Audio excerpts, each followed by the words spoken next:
आज के लिए अष्टावक्र का सूत्र है। अष्टावक्र कहते हैं, देहाभिमान पाशेन चिरम बद्धो असि पुत्रक बोधो अहम ज्ञान खंगेन तन्निष्कृत्य सुखी भव। हे पुत्र, बहुत समय से तुम मैं शरीर हूँ इस भाव रूपी बंधन से बंधे हैं। स्वयं को अनुभव कर ज्ञान रूपी तलवार से इस बंधन को काट कर सुखी हो जाएं। अष्टावक्र बड़े प्यार से इस बार संबोधन देते हैं, हे पुत्र। जैसे कोई बड़ा जब किसी बच्चे को समझा रहा होता है, ये बात वैसी ही है। और देखने में स्थिति बिल्कुल उल्टी है। जनक उम्र में बहुत बड़े हैं, अष्टावक्र अभी बच्चे हैं, लेकिन फिर भी एक बच्चा एक परिपक्व व्यक्ति को कह रहा है, हे पुत्र। भारतीय दर्शन की यही एक गहरी खूबसूरती है कि ज्ञान और बोध वही परिपक्वता है। भारतीय दर्शन में हमने उम्र को परिपक्वता का परिचायक कभी नहीं माना। शरीर बढ़ते रह सकते हैं, लेकिन लोग जरूरी नहीं बड़े हों। जब तक किसी न किसी प्रकार के अज्ञान में, बंधन में लोग घिरे हैं, वो बच्चे जैसे ही रहते हैं। बच्चों की अपनी एक दुनिया है। बच्चे मान्यताओं के जगत में बहुत ज्यादा रहते हैं, लेकिन क्या बड़े नहीं रहते? बड़े भी उतना ही रहते हैं, लेकिन बच्चों की जो मान्यताएं हैं वो बड़ी साफ साफ दिखाई देती। इसीलिए अष्टावक्र ने बड़े प्यार से उनको बच्चे की तरह संबोधित किया, क्योंकि जो अभी किसी न किसी तरह की मान्यता में उलझा है, अष्टावक्र की निगाह में वो बच्चा ही। वो कहते हैं कि मैं शरीर हूं चिरकाल से, यानी कि बहुत लंबे वक्त से, इतने लंबे वक्त से जिसका स्मरण भी नहीं है, व्यक्ति बंधा हुआ है। वो कहते हैं कि तुम बंधे हो कि मैं शरीर हूं, तो स्वयं के ज्ञान को जानकर उस ज्ञान की तलवार से इस बंधन को काट दो कि मैं शरीर हूं।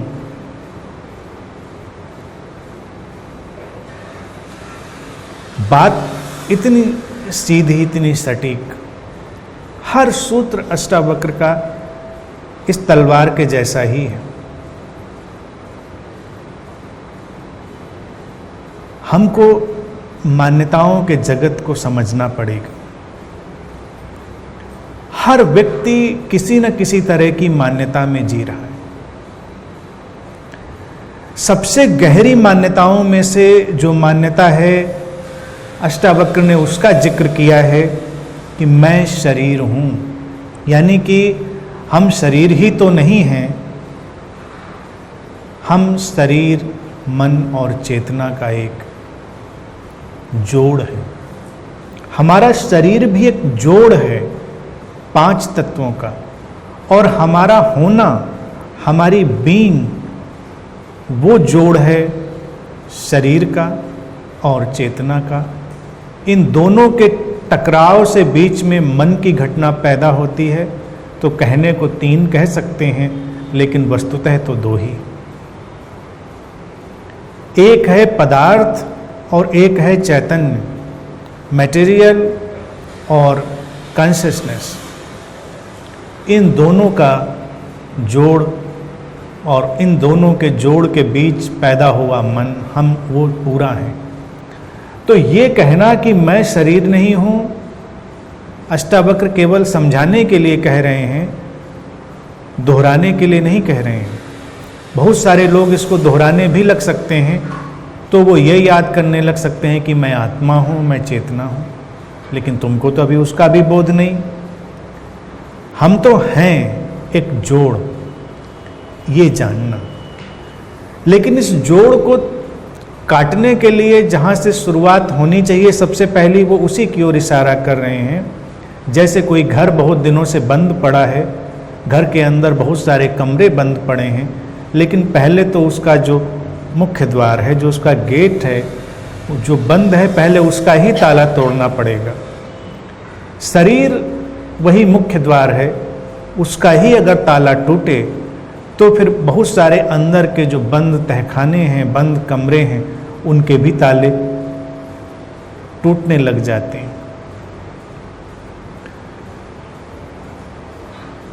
मान्यताएं हमको ऐसे जकड़ लेती हैं कि हम समझ ही नहीं पाते कि हम मान्यताओं के जगत में रह रहे हैं। बच्चा पैदा होता है, उसके चारों तरफ जो भी जगत बनता है वो केवल मान्यताओं का जगत।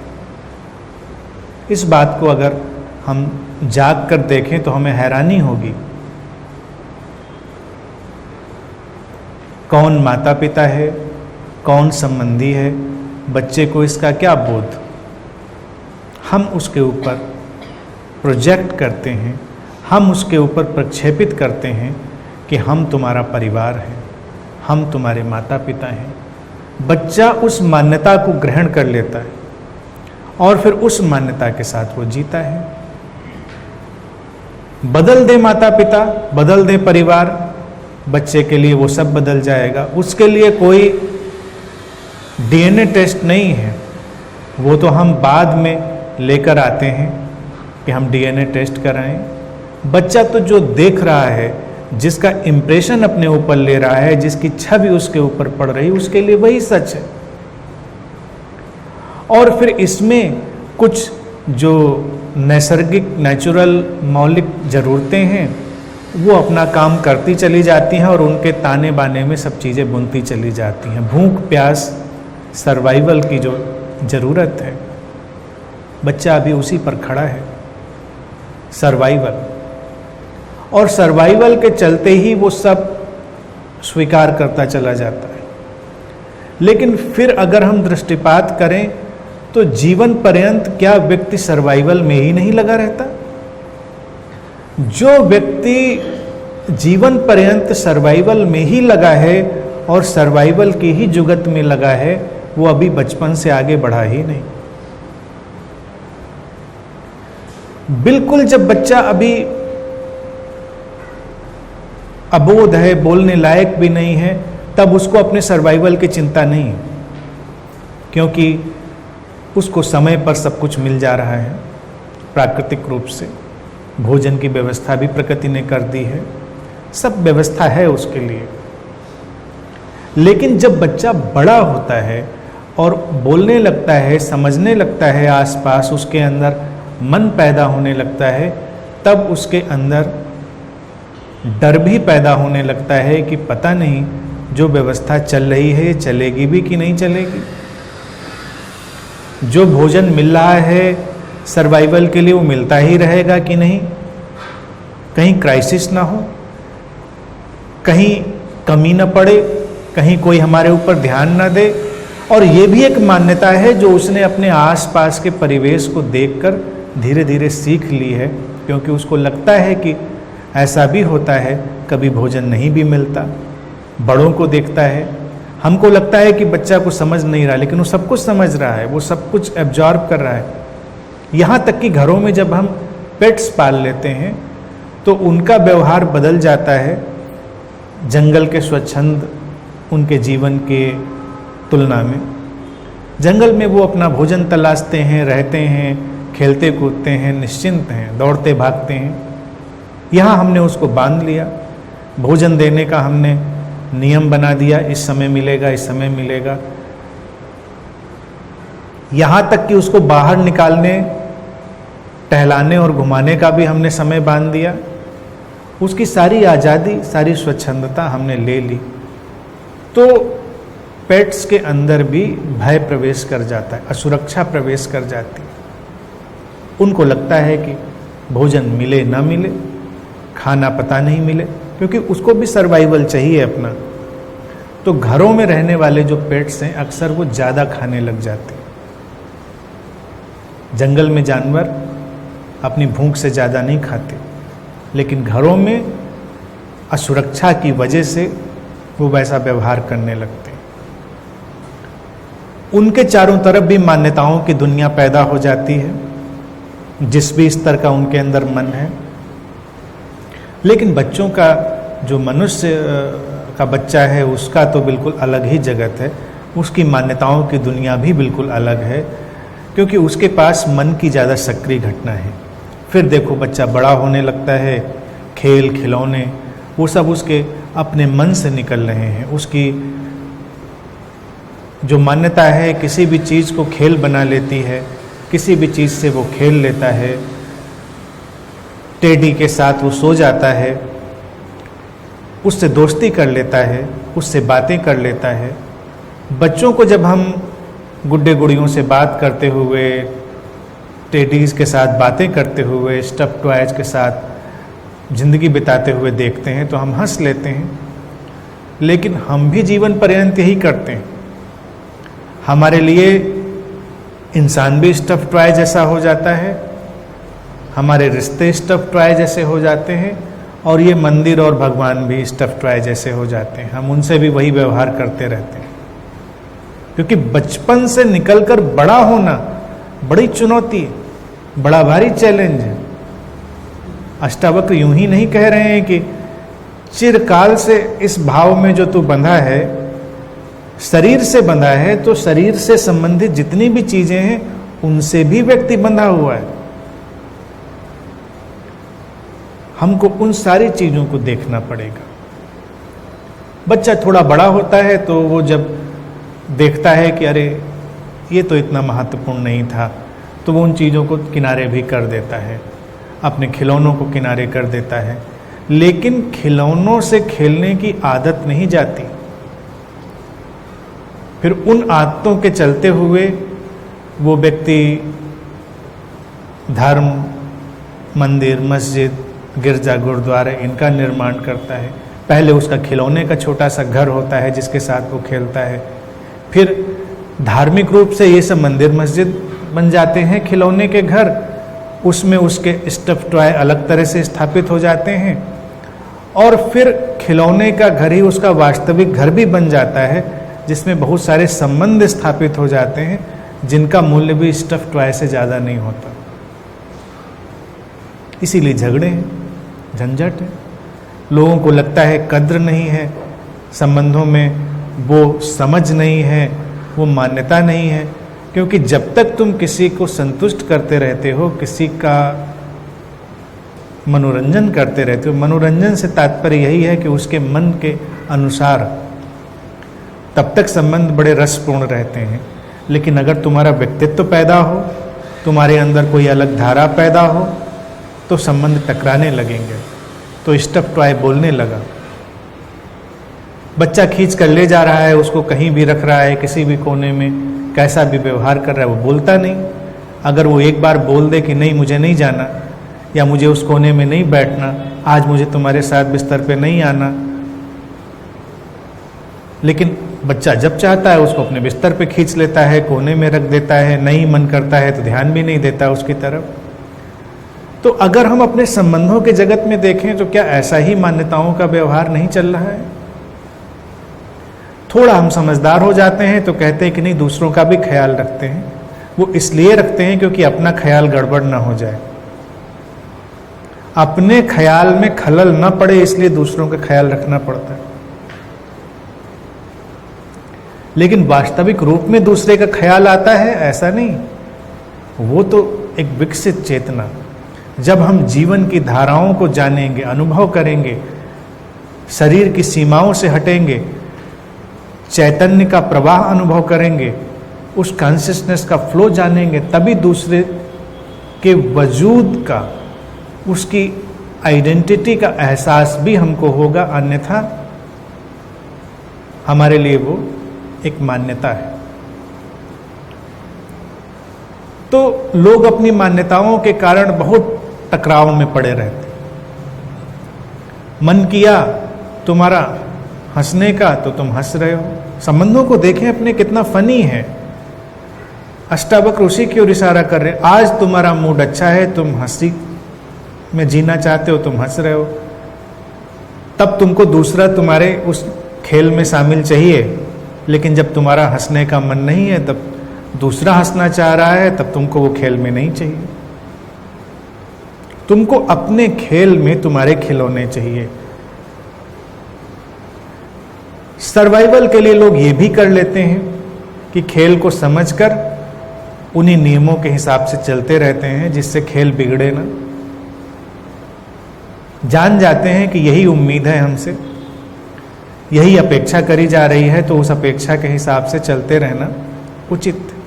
अपने घर के डॉगी को देखें, जो पेट्स पालते हैं। डॉगी तो ज़्यादा पॉपुलर है, जितने भी पेट्स होते हैं कमोबेश डॉगी ज़्यादा दिखते हैं लोगों घरों में। तो वो भी तुम्हारा मूड, तुम्हारे तौर तरीके समझ जाता है और उनके हिसाब से व्यवहार करने लगता है। रहना है उसको, सरवाइव करना है, तुम्हारे खेल को वो भी समझ जाता है। तुम्हारे वाले खेल जंगल में कोई जानवर खेलते हुए नहीं दिखता। तुम्हारी गेंद उठाकर लाए, तुम्हारा अखबार उठाकर लाए, तुम्हारे लिए ये काम करे, तुम्हारे लिए वो काम करे। तुम खुश होते हो इसलिए व्यक्ति वैसा कर देता है, तो डॉगी भी वैसा कर देता है। ये एक मान्यताओं का जगत। फिर इधर से भी व्यक्ति जब कभी उबता है, उसको लगता है भाई बहुत हो गया सांसारिक जीवन, आपको धार्मिक जीवन चाहिए, तो वो अष्टावक्र की तरफ नहीं जाएगा, फिर वो नए खेल की तरफ जाएगा। मंदिरों में, पूजा पाठ में, सत्संगों में, जहाँ नए खेल होंगे, नए खिलौने होंगे, और व्यक्ति फिर उसमें उन मान्यताओं में जिएगा, मान्यताएं बना लेगा, वो उन मान्यताओं में जीता रहेगा। उनका कोई मूलभूत असर उसके ऊपर नहीं आएगा। यहाँ तक बात सुनकर लगता है तो क्या सब मान्यताएं बिल्कुल बेकार हैं, कूड़ा करकट हैं? नहीं, मान्यताओं के लाभ हैं। मान्यताएं तुम्हें बहुत सहारा भी देती हैं, लेकिन हैं वो कल्पना ही। हमने माना है उनको वैसा, तो वैसा है। तुम अपने देवी देवताओं में अपना निवेश करते हो, अपनी भावनाओं का, अपनी मान्यताओं का, तुम्हारे लिए वो काम करते हैं। कभी देखो हिंदुओं के देवता मुस्लिमों के लिए काम नहीं करते, और उनकी प्रार्थनाएं तुम्हारे लिए काम नहीं करती, उनका उनके लिए नहीं काम करता। बहुत कुछ काम किसी का किसी के लिए नहीं करता, क्योंकि उनकी मान्यता और उनके लिए वो काम करने लगती। तुमको लगता है कि हम जाकर मंदिर में प्रार्थना करेंगे, किसी मंदिर में जाएंगे, मन्नत मानेंगे तो काम हो जाएगा हमारा, क्योंकि तुमको काम चाहिए, तुमको लगता है ये काम होना चाहिए, और तुमको ये भी पता नहीं काम तो हो ही रहे हैं, अस्तित्व में कुछ भी रुकता नहीं, यहाँ तो सब चल रहा है, यहाँ तो सब अनफोल्ड होता चला जा रहा है।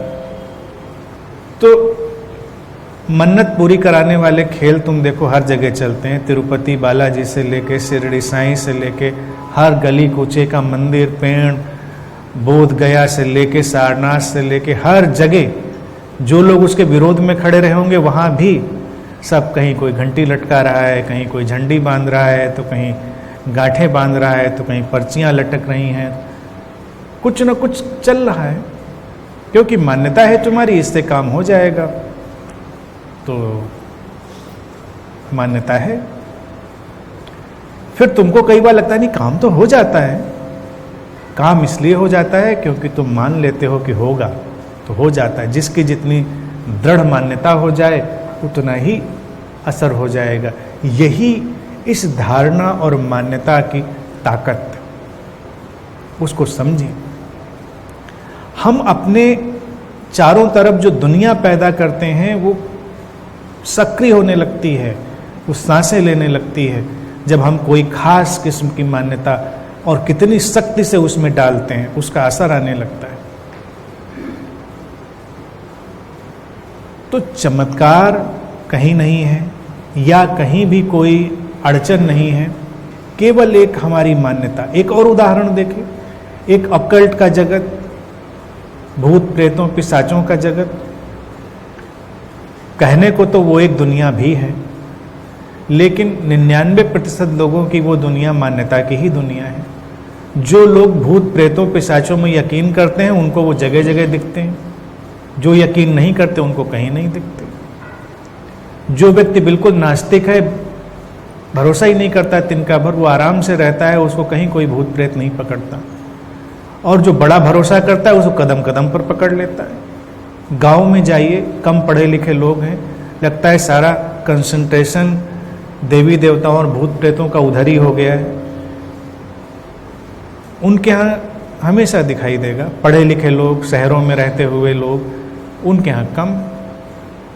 अब वैसे तो शिफ्टिंग होनी चाहिए, भूत प्रेतों का भी इवोल्यूशन होना चाहिए कि शहरों में आना चाहिए, थोड़ा विकसित हों, लेकिन वो पीछे पीछे और पीछे चलते जाएंगे, क्योंकि मान्यता कहाँ पर शक्तिशाली है उसके हिसाब से वो सक्रिय होंगे। और मान्यता से हम पैदा कर लेते हैं। अंधेरा होता है, जो अंधेरे से डरता है वो अंधेरे में तमाम चीज़ें मान लेता है, उसके लिए वो वास्तविक हो जाती हैं। जो नहीं मानता वो अंधेरे से आराम से गुजर जाता है। और फिर क्यों ये डर? क्योंकि बचपन से बहुत कुछ तो हम बच्चों को डराते हैं। हर घर में बच्चों को डराने का एक न एक आइटम जरूर होता है। और फिर अंधेरे में कुछ आदिम डर है, प्रिमिटिव फियर है। जब व्यक्ति कंदराओं में, जंगलों में रहता था तो अंधेरे में जानवरों का डर, तरह तरह के खतरे, वो डर। लेकिन जब आप जंगल में नहीं हैं तब वो डर क्यों? तब वो केवल हमारे मन में, हमारी मान्यता में। भेदभाव का जो जगत है वो मान्यताओं का जगत है। और यहाँ तो वो मान्यताएं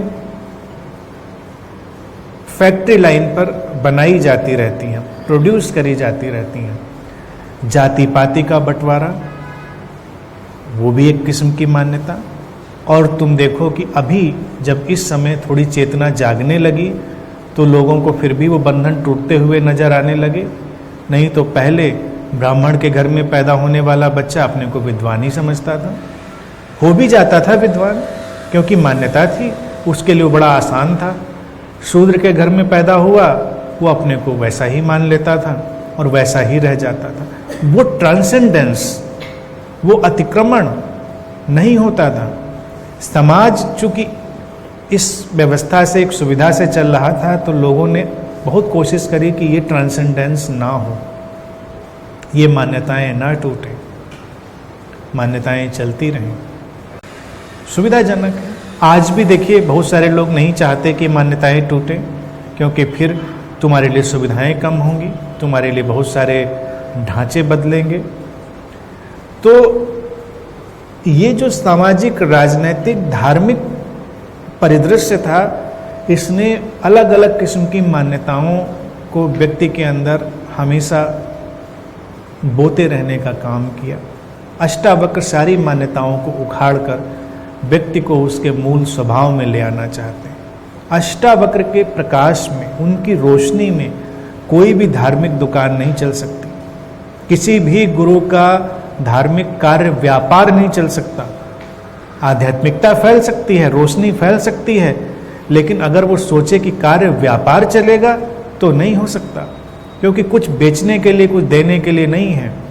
वो तो कह रहे हैं कि मान्यताओं के जगत से हटकर अपने स्वभाव में आओ, तो रखा क्या है? तुमने जानी बात खत्म हो गई। लेकिन अगर हम देखें धार्मिक सिनेरियो को, तो वहाँ मान्यताएं ही मान्यताएं हैं, अलग अलग किस्म की। तुम मानते रहो, अंतहीन है। मैं शरीर हूं, ये इसलिए वो कह रहे हैं कि वो बड़े डिटेल में भी जा सकते थे, डिटेल में फिर छोड़ देते हैं कि कोई उसको एक्सप्लेन कर देगा। शरीर से संबंधित सारी मान्यताएं, तुम शरीर को कमजोर मानते हो, शक्तिशाली मानते हो, कैसा मानते हो, इससे तुम्हारा शरीर बदलने लगता है। आज देखें लोगों की एजिंग का जो टाइम है वो बढ़ गया।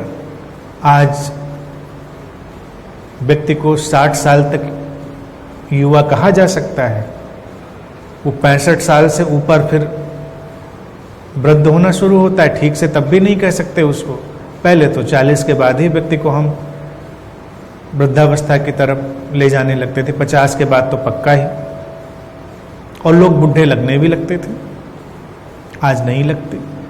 आज तुम 50 साल के, 55 साल के, 60 साल के व्यक्ति को देखो, अगर वो ठीक से रह रहा है और उसके अंदर बस ये मान्यता आ गई है कि उसे ठीक से रहना है, तो तुम पहचान में नहीं पाओगे कि ये 40 का है कि 60 का है।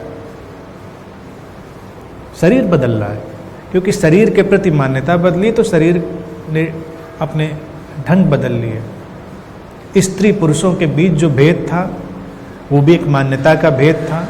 आज भी वो भेद कायम है। न कोई कमज़ोर है, न कोई शक्तिशाली है। सब अपने अपनी जगह पर अपने ढंग से अनूठे हैं। उनकी अपनी शक्तियां हैं, अपने अपने उपयोग हैं। हमने स्त्रियों को एक मान्यता दे दी, अगर उन्होंने उसको पकड़ लिया तो वो उसमें जीने लग गईं। लंबे वक्त तक उसमें जीने के कारण उनके जीवन में बहुत सारे परिवर्तन आए और शरीर भी वैसा ढल गया। इसमें कोई आश्चर्य नहीं। शरीर एडेप्टिव है, वो हमारी सोच से बदल जाता है। हमारे जो मान्यता के तल हैं उनसे वो बदल जाता है। कई मुल्कों में देखें जहाँ महिलाएं बहुत परिश्रम करती हैं, उनका शरीर भी शक्तिशाली हो गया। जहाँ पर महिलाओं ने अपने को नहीं माना कि वो परिश्रम कर सकती हैं, वहाँ वो उनका शरीर कमज़ोर होता चला गया।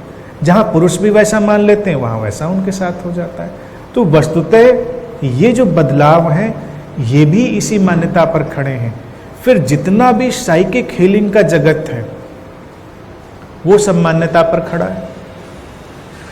साइकिक हीलिंग वाले लोगों से अगर पूछो तुमको पता है ऊर्जा कहाँ से चलती, कहाँ जाती है और कहाँ दिखती है, तुम्हारी कल्पना है केवल तुम।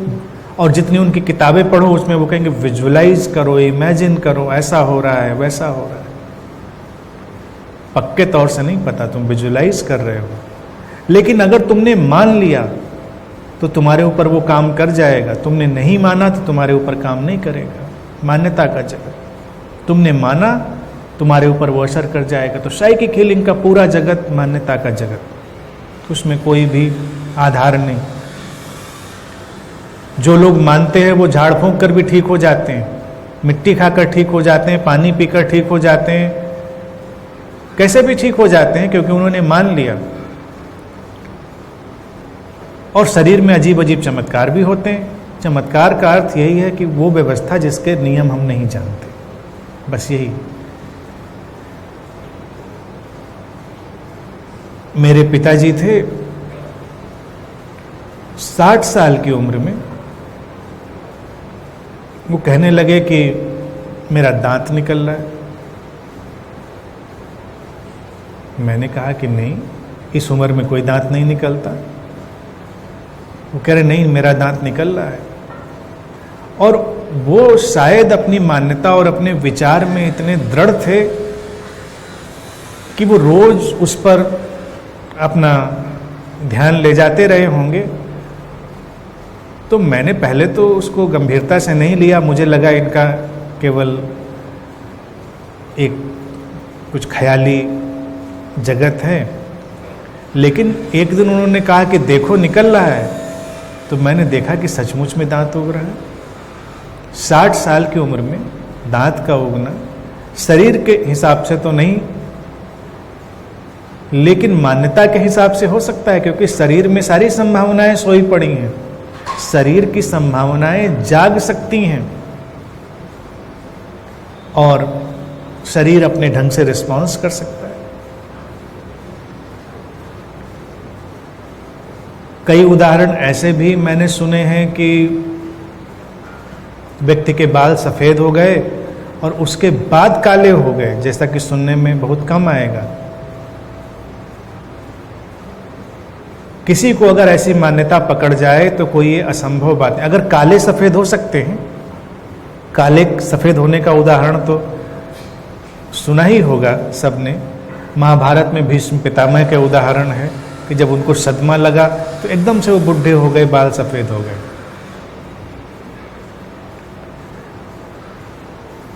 ऐसे उदाहरण मैंने पढ़े हैं जब सदमे में लोगों के साथ ऐसा हो जाता है। लेकिन सदमे में क्या होता है, मान्यता बदलती है। उस मान्यता के बदलने के कारण शरीर वैसा रिस्पॉन्स कर देता है। अब एक अजीब सी चीज़ आज के वक्त में हमको समझनी पड़ेगी कि क्या हम सचमुच में इतने बीमार होते हैं या बीमारी की इतनी मान्यताएं हमको दे दी गई। व्यक्ति आजकल ऐसे इंफॉर्मेशन के जगत में, सूचनाओं के जगत में है कि उसको तमाम तरह की मान्यताएं, तमाम तरह की बीमारियां यूं ही दे दी गई। जो बीमारियां वास्तविक रूप में आएंगी वो तो आएंगी, और कभी कभी वास्तविक रूप में भी आती हैं, तब भी शरीर उनके साथ अपना प्रतिरोध कर लेता है। लेकिन बाजार का जगत है, वो बताता है कि जब तुम इस उम्र के हो गए हो तुमको ये दवाइयाँ लेनी शुरू कर देनी चाहिए, ये सप्लीमेंट्स तुमको लेने शुरू कर देने चाहिए।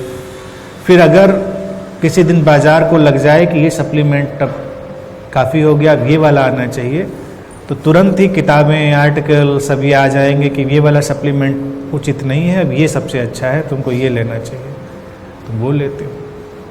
अब तो कई जगह वैज्ञानिक और चिकित्सक भी इस बात को मानने लगे हैं कि व्यक्ति अपने स्वास्थ्य का ख्याल रखने की वजह से ज़्यादा बीमार है, बीमारी की वजह से कम बीमार है।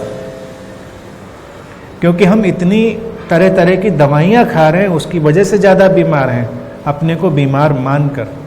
अभी जैसे एक विवादास्पद विषय चल रहा है डायबिटीज़ को लेकर। कहते हैं कि अमेरिकन जो मेडिकल एसोसिएशन है उसने उसके नॉर्म बढ़ा दिए। पहले जो नॉर्म फास्टिंग का होता था, जिस पर व्यक्ति डायबिटिक डिक्लेयर होता था, वो बढ़ गया। तो जो अब उस नॉर्म के अंतर्गत व्यक्ति आएगा वो डायबिटिक नहीं है। यानी कि अगर वो उन्होंने उसको अराउंड 200 कर दिया, 200 के करीब, तो पहले तो काफ़ी नीचे था, 70 से 110 के बीच में। उसके बीच में आप दवा भी खाने लगेंगे। अगर वो मान्यता ठीक है तो फिर वो व्यक्ति अपने को बीमार मानकर चल रहा था, और ये मान्यता ठीक है तो अब बीमार नहीं है। अगर हम माने कि आज की खोज बिल्कुल ठीक है, तो पहले वाले व्यक्ति को हमने गलत दवाइयाँ खिलाई इतने दिन, तो शायद वो जिस बीमारी से बीमार नहीं था वो दवा खा के ज़्यादा बीमार हुआ। आज आपको समझ में आ गया कि ये नॉर्म नहीं है, कल को आपको कुछ और समझ में आ जाए कि नहीं ये नॉर्म है, तब क्या करेंगे? तो मान्यता, चिकित्सकों के पास आप जाइए और वो आपको कोई बात बता दें तो अचानक आपके ऊपर बड़ा तेज असर होता है। आपने स्कैन कराया, MRI कराया और लेकर गए, चिकित्सक ने देखा, उन्हें नहीं ठीक, कोई खास बात नहीं, आराम से रहो। आप बड़े खुशी खुशी घर चले आए। बात सामान्य ही थी, लेकिन उसने अगर वातावरण बनाया तो आप उसके बाद फिर स्ट्रेचर पर लेट कर ही आते।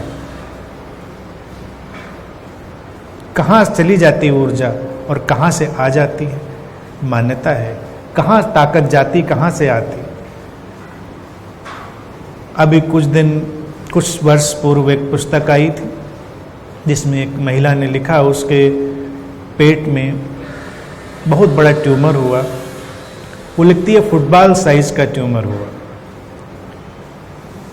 अब वो विचारों, मान्यताओं के जगत में या साइकिक हीलिंग के जगत में काम करती थी, तो उसके अंदर ये विचार पकड़ा कि मैं इसको ठीक कर सकती हूँ।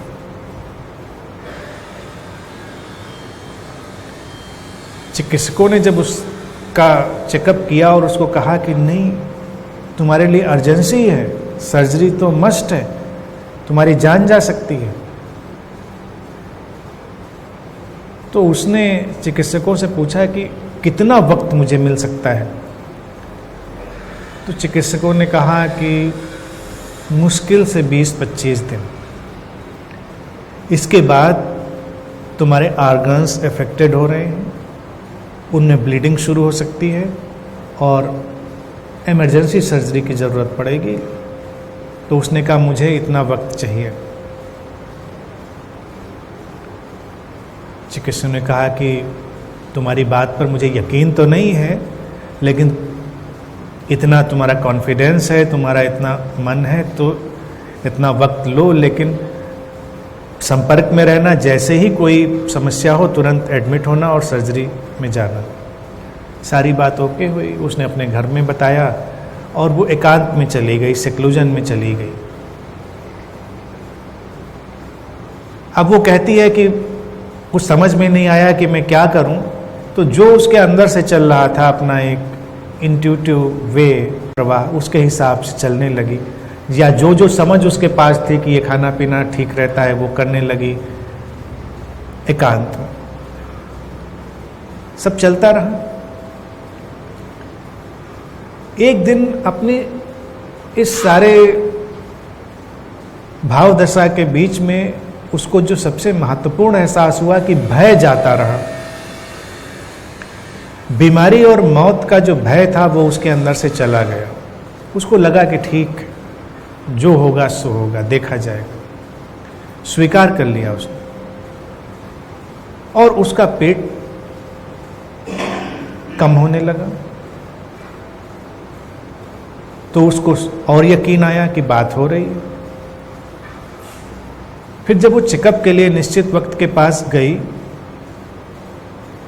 तो डॉक्टरों को यकीन नहीं हुआ, उसका ट्यूमर गायब हो चुका था।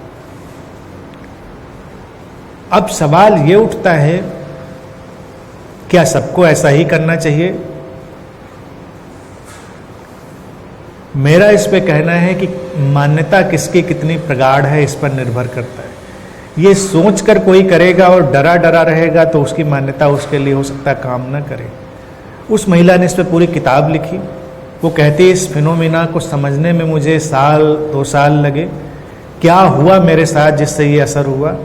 फिर वो जो भी समझ पाई उसका सार यही है कि स्वीकार करो और भयमुक्त रहो, अस्तित्व को अपना काम करने दो। प्रैक्टिकल नहीं, अपना इलाज कराएं, जो भी है उस हिसाब से चलें। लेकिन ये भी ध्यान रखें कि आजकल चिकित्सा जगत में भी षड्यंत्र है। इतना आसान नहीं है कि जो वो कह रहे हैं कि सब वही ठीक है। और फिर तुम्हारे अपने कॉन्फिडेंस पर निर्भर करता है। अगर तुम इस पर आ जाओ कि ज़्यादा से ज़्यादा क्या होगा, ज़्यादा से ज़्यादा क्या होगा, मर जाएंगे, मर जाएंगे तो मर जाएंगे। बस जिस दिन ये ख्याल आ गया कि हम नहीं चिंता करते, उस दिन बहुत सारी चीज़ें फेल हो जाएंगी और मान्यताओं का अलग जगत शुरू हो जाएगा। ये जो मान्यता कि मैं मिट ना जाऊं, इस शरीर से जुड़ी है और फिर इसी शरीर से जुड़कर तमाम तरह का जगत पैदा होता है जो हमारे शोषण के लिए खड़ा हो जाता है। मैं शरीर हूं और फिर शरीर बचा रहे, ये दोनों मान्यताएं, फिर सब जगत हमारे ऊपर टूट पड़ता है। विज्ञापन का, धर्मों का, राजनीति का, चिकित्सकों का, सब पूरा बाजार खड़ा हो जाता है। लेकिन अगर कोई ये मान्यता अपने अंदर रिप्लेस कर पाए कि मैं शरीर ही नहीं हूँ, अष्टावक्र की भाषा में वो कह रहे हैं मैं शरीर नहीं हूँ, क्योंकि शरीर से आसक्ति बहुत है। मैं कह रहा हूँ कि ये भी मान लो कि मैं शरीर भी हूँ, लेकिन ये भी जानो कि मैं शरीर ही नहीं हूँ, मैं चेतना भी हूँ। क्योंकि हमारे अंदर कुछ तो ऐसा है जो शरीर को चलाता है, जिसको हम नहीं जानते। तो उससे भी हमको जुड़ना है, तो अंतर बदलेंगे। और शरीर से मुक्त होने का सबसे जो महत्वपूर्ण कदम है, मानसिक रूप से मिटने का डर खत्म कर दिया जाए, मौत का डर खत्म कर दिया जाए। मरेंगे तो मर जाएंगे, क्या फर्क पड़ता है? पीछे भी इतने लोग मरे, रोज मरते हैं। जो शरीर जन्मा है वो मिटेगा, बस इसको स्वीकार कर लें, फिर शरीर अपना आकार लेने लगता है। शरीर में नई करवट आने लगती है, उसकी नई चीजें घटने लगती हैं और मुक्ति, शरीर से मुक्ति आने लगती है।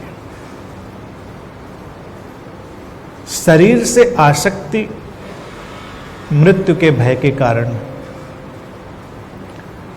कोई भी और उपाय शरीर की आसक्ति से मुक्त नहीं कर सकता जब तक व्यक्ति मृत्यु को स्वीकार नहीं करता।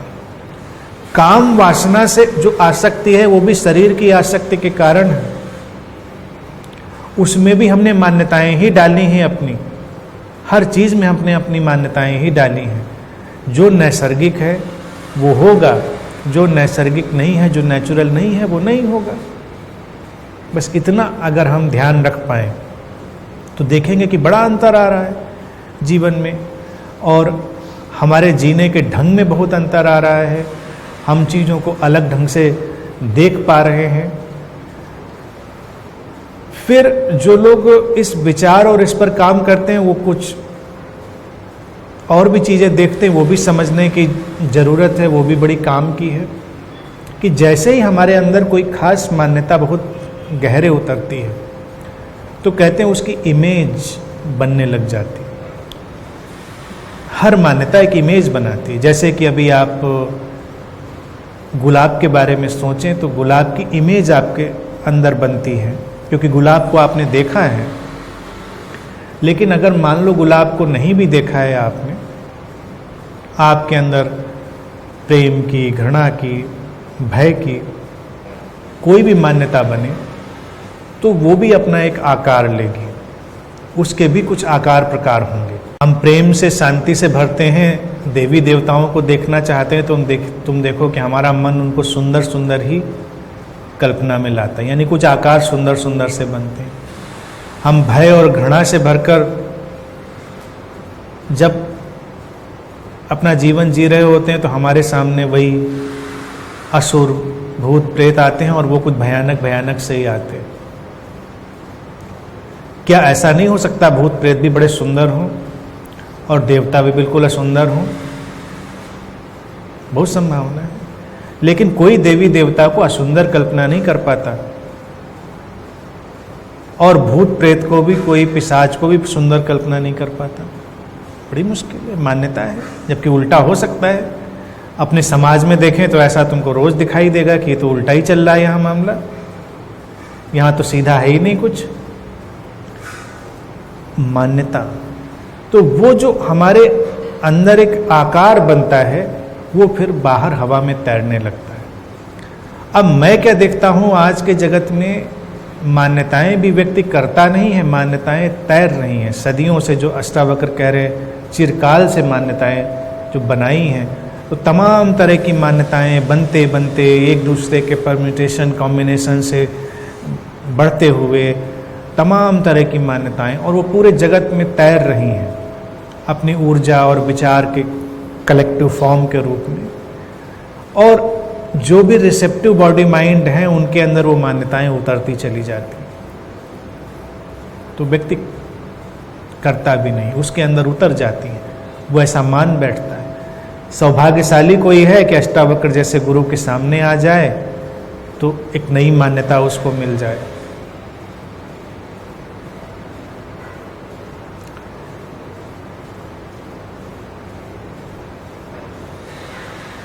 महर्षि अरविंद के साथ मदर रहती थी। उन्होंने एक जगह जिक्र किया है कि एक लड़की उनके यहाँ ध्यान के लिए आती थी, तो वो एक दिन आई और मदर से कहने लगी कि मैं बहुत अकेला अनुभव करती हूँ, मैं क्या करूँ। मदर ने कहा कि किसी से दोस्ती करो। उसने कहा पता नहीं, मुझसे दोस्ती नहीं हो पाती, लेकिन अकेलापन भी है, मैं क्या करूँ। तो मदर ने कहा कि तुम अपने किसी मित्र की मानसिक रचना कर लो, अपनी कल्पना में उसको रच लो, उसके साथ व्यवहार करो, धीरे धीरे वो तुम्हारे लिए तुम्हारा मित्र जैसा हो जाएगा। ये भी एक विज्ञान है पूरा विजुअलाइजेशन का, लेकिन वो है तो नहीं, मान्यता ही है। तो कहते हैं कि उसने रचा, कुछ दिन के बाद वो उसमें इतना रच बस गई, उसमें इतने प्राण डाल दिए कि उसको बड़ा सजीव लगने लगा। वो बात करने लगी, उससे उसका सब कार्य व्यवहार चलने लगा। फिर वो इस बात को जब धीरे धीरे भूली तो उसकी ही मानसिक रचना इतनी ऊर्जावान हो गई थी कि उसके न चाहे भी उसको डिस्टर्ब करने लगी। अब दोस्तों से हमेशा तुम ही तो संपर्क नहीं कर सकते, वो भी तुमसे कर सकते हैं। तुम किसी को 10 बार फोन मिलाओगे तो 5 बार कोई तुमको भी मिला सकता है, 15 बार भी मिला सकता है। तो वो जो विचार की एक आकृति थी, वो जब हवा में स्वतंत्र रूप से गई, उसने अपना स्वतंत्र आकार ले लिया, तो वो भी उससे बात करने लगी। तब वो बहुत परेशान हो गई।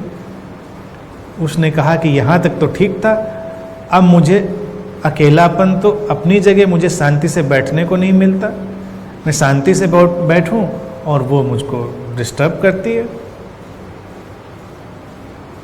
तब मदर ने उसको कहा कि जैसे मन से, मन की जिस विचार और कल्पना की ऊर्जा से तुमने उसको रचा था, उसी विचार और कल्पना की ऊर्जा में जाकर उसको तुम डिजॉल्व कर दो, वो डिजॉल्व हो जाएगी। उसने किया वैसा, मुक्त हुई। रामकृष्ण और काली के प्रसंग को सब जानते ही हैं, सिमिलर ऐसा ही था। तमाम तरह के लोग ऐसी ही मान्यताएं रच लेते हैं। हनुमान जी का भक्त हो, उसको जगह जगह हनुमान जी दिखते हैं,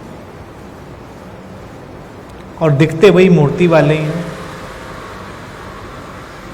मान लो रहे भी हों कहीं, तो जरूरी तो नहीं उस आकार में रहे हों। जैसे बुद्धा के बारे में तो निश्चित रूप से ही बात लोग जानते हैं कि जैसी उनकी मूर्तियां वैसे तो वो नहीं, मूर्तियां सिंबॉलिक।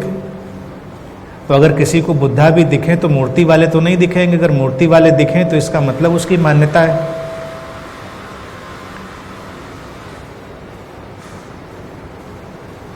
तो ऐसे ही हम एक एक मान्यता को अपने विवेचन करें तो हमको दिखाई देगा कि पूरा का पूरा जीवन, और उसके लिए सबसे पहली चीज़ तो हमारा शरीर। शरीर को हम जितना जानेंगे, जितना महसूस करेंगे, और सर्वाइवल से आगे जितना हम जाएंगे, उतना ही शरीर से मुक्त होंगे। सर्वाइवल बिल्कुल प्रिमिटिव है, और ये एक आध्यात्मिक विकास है, ये वर्टिकल जर्नी है। जब व्यक्ति मिटने से नहीं डरता। सर्वाइवल का मतलब ये कि तुम जीने के लिए कुछ भी करोगे। फिर एक वक्त आता है जब कुछ लोग ऐसे भी होते हैं जो कहते हैं कि हम जीने के लिए सब कुछ नहीं कर सकते, अगर ऐसा है तो हम जीना छोड़ते हैं। वही लोग क्रांतिकारी बनते हैं, वही लोग समाज बदलने वाले बनते हैं, वही लोग जीवन में कुछ मौलिक बदलाव भी लाते हैं। यह आश्चर्य नहीं कि बहुत प्रतिभाशाली लोगों ने आत्महत्याएं कर ली, लेकिन उनकी आत्महत्याओं को हमेशा गलत नहीं कहा जा सकता। जो लोग जिए चले जा रहे हैं घिसटते हुए, क्या उसको हमेशा सही ही कहा जा सकता है? कभी व्यक्ति को अपनी जीवन की परिस्थितियां इतनी विषम लग सकती हैं, वो कहता है इस पे हम फुल स्टॉप लगा सकते हैं, चुनाव है। अब वो क्या लगा सकता है फुल स्टॉप या नहीं लगा सकता है, ये हमारे सोचने और विवेचना का अलग विषय है, क्योंकि ये अस्तित्वगत ड्रामे में उसके ढंग से कुछ होगा, लेकिन मौलिक रूप से मान्यताओं को रिप्लेस किया जा सकता है। इस सूत्र को जानने के लिए, इसको जीने के लिए जो ध्यान प्रयोग में सजेस्ट करूंगा वो वही है जिसकी हमेशा मैंने चर्चा करी, जिसको निसर्ग क्रिया योग की तरह से हमने दिया भी, बॉडी अलाइवनेस। पहले अपने शरीर की अलाइवनेस को महसूस करें, और जितना शरीर की अलाइवनेस को महसूस करेंगे उतना शरीर से मुक्त हो जाएंगे। क्योंकि शरीर की जो अलाइवनेस है, शरीर की जीवंतता है, वो चेतना का ही रिफ्लेक्शन है। शरीर में जीवंतता उसी से आ रही है, चेतना के रिफ्लेक्शन से। जो व्यक्ति शरीर से बहुत जुड़ता है वो शरीर की जीवंतता को उतना महसूस नहीं करता। निश्चित बात है, कभी भी देख लें। जब आप शरीर से बहुत आसक्त होते हैं तो उस समय शरीर को सबसे कम महसूस करते हैं, और जिस क्षण आप शरीर से मुक्त होते हैं उस क्षण शरीर के प्रति आप बहुत चैतन्य होते हैं। शरीर के प्रति चैतन्य का अर्थ है बस चैतन्य ही है, प्रति हट जाता है, चैतन्य ही बचता है। चैतन्य और शरीर, प्रति तो केवल इशारा करने के लिए, इसके प्रति चैतन्यपूर्ण हो जाओ। ये पत्थर रखा है, पत्थर के प्रति तुम चैतन्यपूर्ण हो जाओ, प्रति। फिर ये शब्द केवल डिसेप्टिव है, ये हट जाता है, चैतन्य ही बचता है, क्योंकि वही है। लेकिन हमारे मन को भी बताने के लिए कहना पड़ता है कि प्रति, टुवार्ड्स, उसकी ओर। अब शरीर की ओर हम आए, और आना क्या है, वो तो है ही है। शरीर में चेतना का प्रवाह, जीवन का प्रवाह तो है ही है, उसकी तरफ कहाँ आना है। बस हमारे ध्यान को थोड़ा मुड़ना पड़ा, वो मुड़ा, हमने महसूस किया और हम शरीर के पार चले गए। बस यही सारभूत है। और जैसे ही कोई ये जानता है वो मुक्त है, फिर उसको कुछ भी बांधता नहीं। ठीक है, आज के लिए इतनी।